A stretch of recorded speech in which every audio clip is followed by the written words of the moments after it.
God creates the heavens and the earth in 6 days.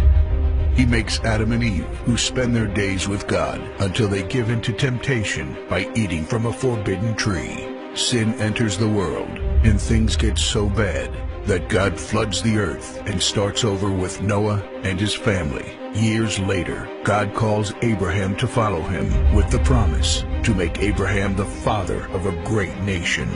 Abraham obeys, and God gives him a son, Isaac. Isaac's son Jacob has 12 sons. Joseph, Jacob's favorite, becomes second in command of Egypt.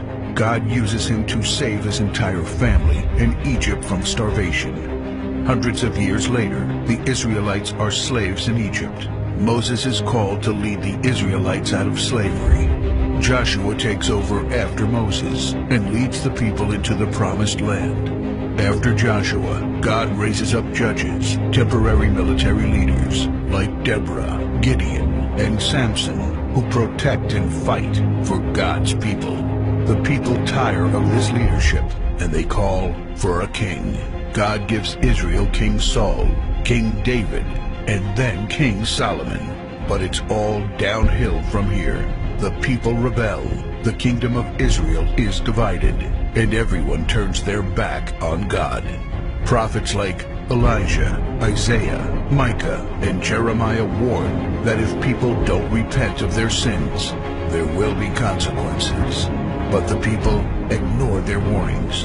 The divided kingdoms are conquered, and God's people face captivity in foreign lands.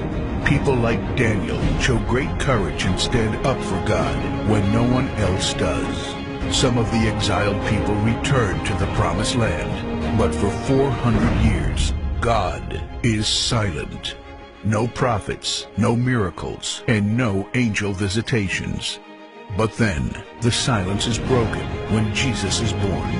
He lives a perfect life, teaches truth, and performs miracles, proving He is God. He shows us the full extent of God's love by taking our place and dying on the cross for our sin. He is placed in a grave, but 3 days later, Jesus rises again, conquering sin and death. His followers travel the world, sharing the good news of His love and starting churches.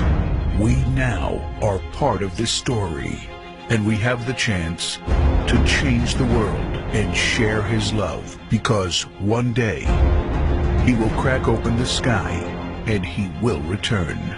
It's the greatest story ever told.